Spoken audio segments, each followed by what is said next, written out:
Hello, my lovely Gemini. Good morning, good afternoon, good evening. Welcome to my channel, The Insightful Bee. Sa hindi pa nakapag-subscribe ng aking channel, huwag kalimutan i-click ang notification button at mag-subscribe sa aking channel para sa mga bagong videos at updates. So ngayon guys, alamin na natin ngayon ang mensahe para sa zodiac sign na Gemini.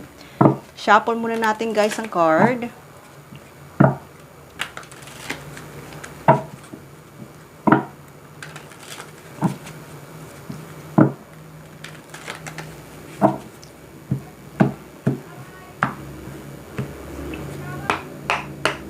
Okay, Gemini.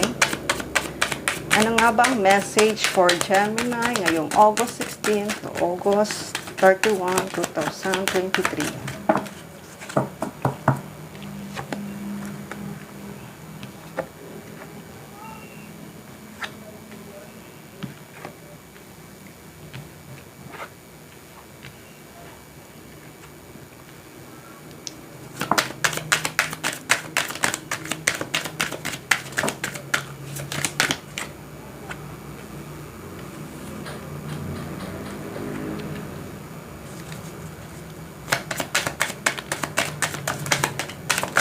Okay.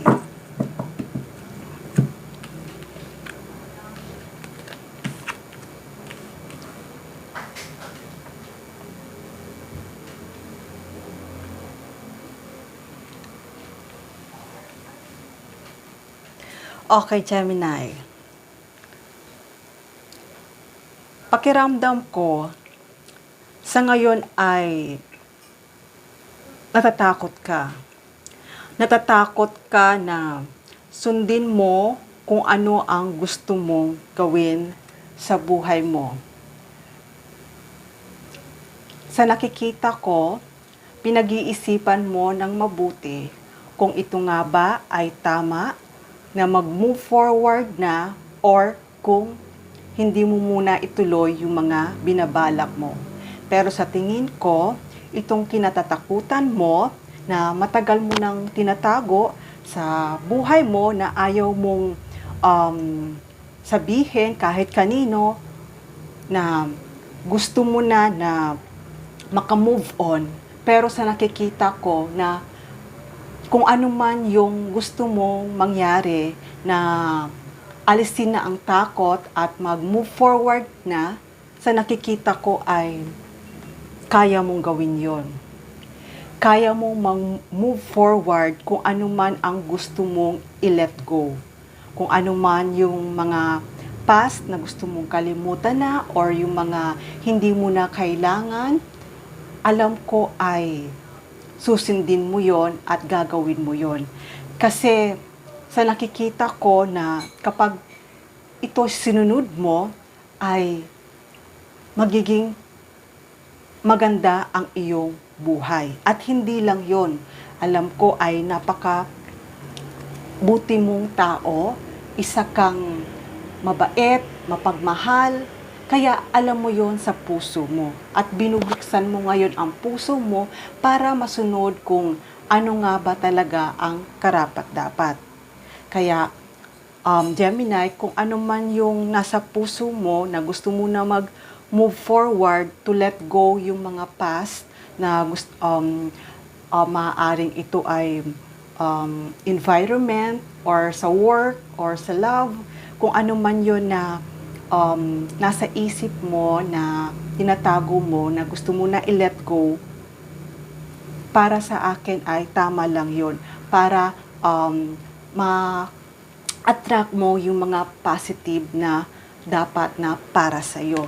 Kasi sa nakikita ko ay may paparating sa'yo na magandang opportunity at magandang blessing.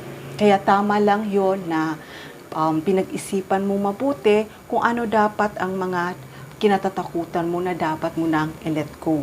Kung gusto mo naman na umalis na, gusto mong umalis na makamove forward para sundin naman yung decision mo, sa nakikita ko naman ay tama naman. Kasi itong paparating para sa'yo ay napakaganda. At hindi lang yon.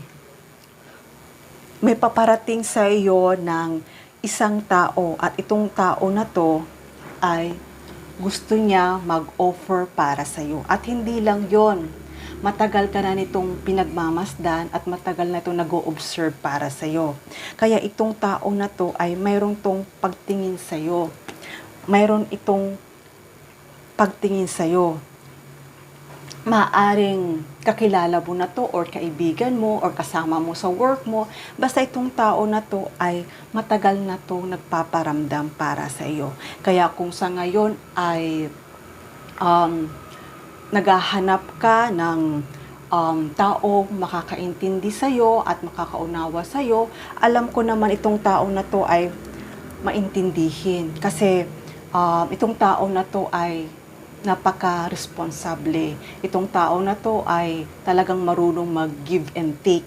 Kaya sa tingin ko naman ay itong tao na to na matagal nang may gusto para sa'yo, ay alam ko naman na nandyan siya sa tabi mo para tulungan ka. Kaya sa tagal-tagal ng paghihintay mo, kung may tao pa ba na makakaintindi sa'yo o may tao pa bang makakasama ka, sa nakikita ko naman itong paghihintay mo ay paparating na. Kasi nakita naman niya kung gaano ikaw kabuti. Nakita naman niya kung gaano ka na may mabuti kang kalooban. Kaya itong tao na to ay talagang ibibigay sa'yo kung ano yung deserving mo kasi nakita niya talaga yun. Kaya itong darating para sa yung blessing na to, maaaring itong tao na to ay tulungan ka nito sa pangangailangan mo at hindi lang yun sa financial, kundi matutulungan ka na kung ano man ang gusto mong sabihin. Kaya tama lang na huwag kang matakot dahil iyan na kinatatakutan mo mag-move forward ay para yan sa'yo. Pero sa nakikita ko naman na kaya mo mag-move forward. Kaya mo magkaroon ng courage para matupad mo yung mga pangarap mo. Kaya kung ano man yung mga burdens na dala-dala mo noon o kung ano man burdens na iniisip mo, alam ko naman ay malalampasan mo yun.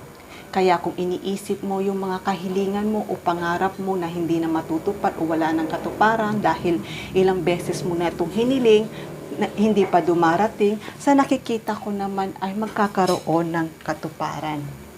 Magkakaroon ng katuparan dahil nga sa pagiging patient mo, hindi ka nagmamadali, hindi ka yung gusto mo agad-agad na, pag naghiling ka, gusto mo agad na makuha.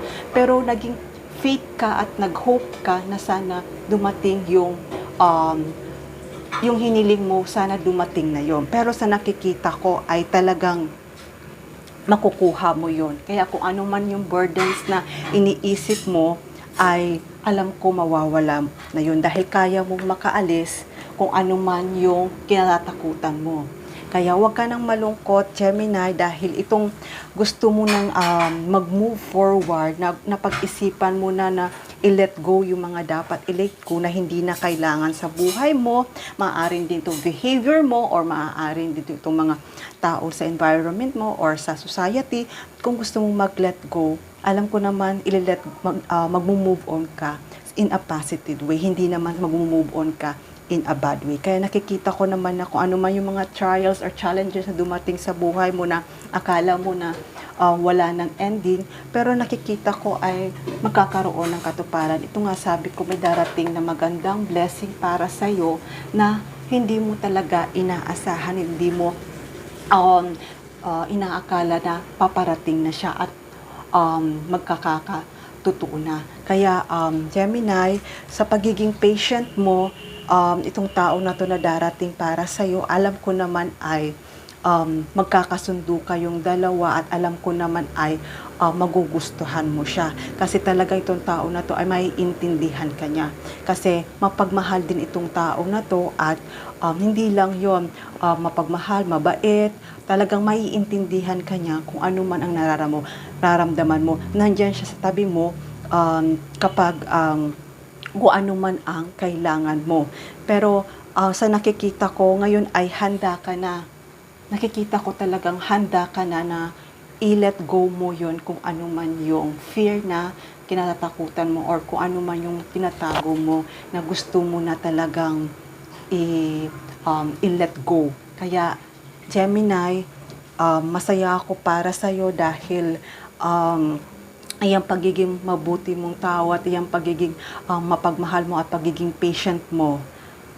Masaya ako para sa'yo dahil ngayon naisip mo na kailangan mo na talagang magkaroon ng courage para lahat ng gusto mo at lahat ng kahilingan mo ay magkaroon ng katuparan. Kaya Gemini, itong blessing na to na ikaw ay napakabuting tao, ito ay mayroon kang mabuting puso, nakikita ko na itong blessing na to na kay tagal mo nang hinihintay ay makukuha mo na. Kaya Gemini,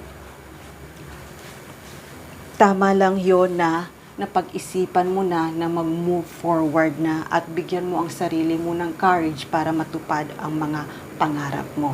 Kaya Gemini, hanggang dito na lang muna ang mensahe na to. Love and peace. Mwah.